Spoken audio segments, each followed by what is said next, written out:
Chief, we were talking in the last segment about gangs and also prevention and intervention earlier. And the PAL program is one that I have some familiarity with. Right. We did a bunch of fundraisers to raise money for PAL, but because of the budget cuts a couple of years ago, the PAL program was eliminated. Right. Right. That's something that, I don't know that the only place that PAL should be run out of would be a police department. It's the Police Activities League. But I think there's opportunities as we move forward. The budget is what it is for the next couple of years. It's going to be very tight. I think we need to be able to put programs in place, and maybe rec and parks, the libraries have a hand in it, but community-based organizations out there looking to help kids, I think, can play a bigger role than they have in the past. The money that we need to get PAL off the ground and running again, I think, or whatever PAL becomes, will have to come probably from private sector funds. So I look to working through the Police Foundation to be able to reach out to the community, to look at the communities in our city that need help the most, and to be able to help work with others who have a hand, the schools, whether it's Long Beach Unified or the universities in town, to be able to put together, along with the city family, opportunities for kids to get involved in things other than standing around with no opportunities available. And I know the LA Police Foundation has a very robust series of activities, and yeah. I'm familiar with the Long Beach Police Foundation, but you see a growing role for the Police Foundation in linking the community with your department. Oh, absolutely. I look at what's been done in LA, New York, other places around the country, and it's that public-private partnership that is so critical to making things work and work as well as they possibly can. There's tremendous amounts of resources in the city. There's also a tremendous amount of expertise outside of the city family with people who have a lot to offer.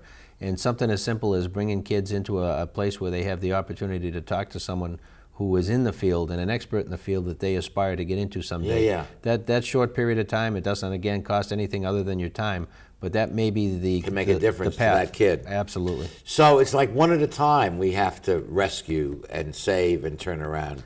One youngster at a time. One kid at a time, and in the city, one block at a time. And one block at a time. And we look to do that. And I know your predecessor said many times on this show and elsewhere, and I'm sure you believe that the police cannot do it alone. It really has to be a community-wide effort.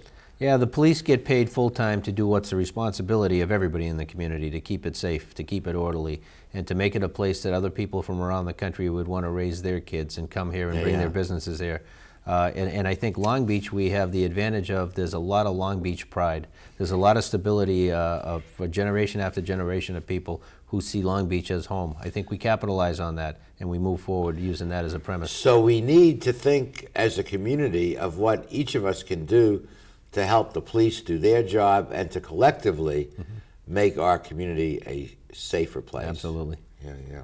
Well, let me spend a moment talking about you personally. You've been a police officer previously for 29 years with the LA Police Department. You've lived in Long Beach for 14 years. What got you involved in police work?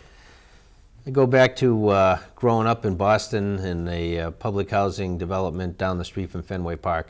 And my parents came over to this country from Ireland a year before I was born. We didn't have much money.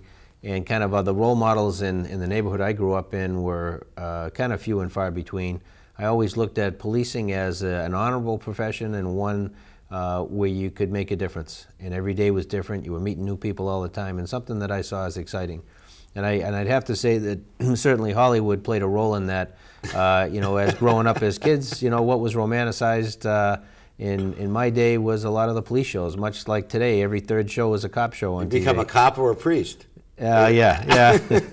I chose the cop route and moved forward, and then went to high school and was looking then at that point to becoming an architect. I remember taking a drafting class and was looking out the window one day thinking about my future and could I become an architect and sit at a drawing table 8 hours a day for the rest of my life.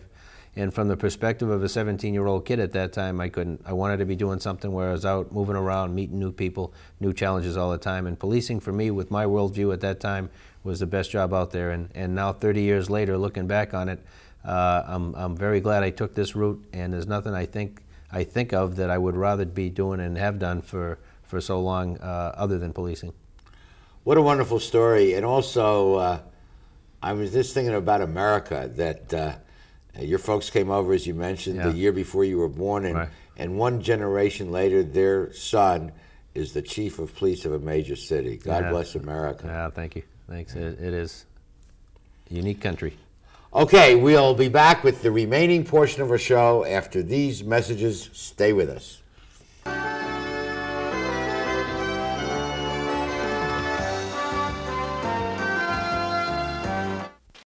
Welcome to McKenna's on the Bay, where fine dining is complemented with a breathtaking view. McKenna's is a restaurant of incredible ambiance, providing service and cuisine with style, class, and romance. The menu offers a variety of appetizers, serious seafood, prime steaks, an oyster bar, and specialty entrees for either lunch or dinner. McKenna's on the Bay features patio dining, nightly entertainment, and 2 banquet facilities. No matter what your occasion, McKenna's on the Bay is like being on vacation. Join us today at McKenna's on the Bay.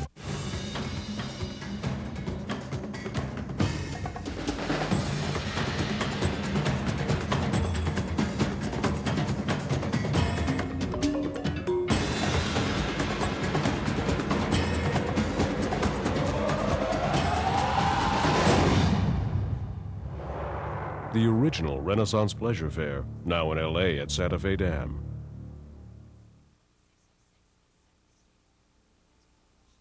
Founded in 1976, Polly's Gourmet Coffee is Southern California's most complete gourmet coffee store. Polly's has the best tasting coffee, freshly roasted every day right in the store, plus a wide selection of teas, an in-house bakery, espresso bar, patio dining, and more. We also offer Wi-Fi, free internet access for all of our customers. Our nationwide clientele agree, when it comes to coffee, there's only one name to remember, Polly's, 4606 East 2nd Street, welcoming you into Belmont Shore. How do you like your chances the rest of the way? I got no idea. But I do know that if we stay with Naples Rib Company, at least we won't go hungry. Coach, what do you think about some of those questionable calls tonight? Oh, yeah. But if you want a sound call, I'd call Naples Rib Company. You can't miss on that call. Then Naples Rib Company is part of your game plan? There really is nothing more motivating than a great barbecue meal at Naples Rib Company. Victory or not, Naples Rib Company, great game plan. What a marvelous conversation with our chief, and we really do owe a debt of gratitude to the men and women that are part of the Long Beach Police Department, and of course Long Beach firefighters as well. They are men and women who every day risk their lives for total strangers, and that's why we begin our show with a tribute to police, fire, and the military every single week. And Chief, we wish you every success. It's enormous responsibility, but as I see it, and I've spoken to so many others who just feel you are the best, and we're so delighted to have you here. Thank you very much, Art. No, it's a great opportunity, and I look very forward to working with everybody in Long Beach to help make this city the safest big city in America. God bless for that. So let's give the chief a hand, as we discussed earlier, in helping him achieve that goal, which is also our goal. Thank you so much for being with us tonight. Good night, everyone. Straight Talk has been brought to you by Southern California Edison, the Press Telegram, and Long Beach Magazine. And remember, Straight Talk is viewable worldwide 24/7 at straighttalktv.com.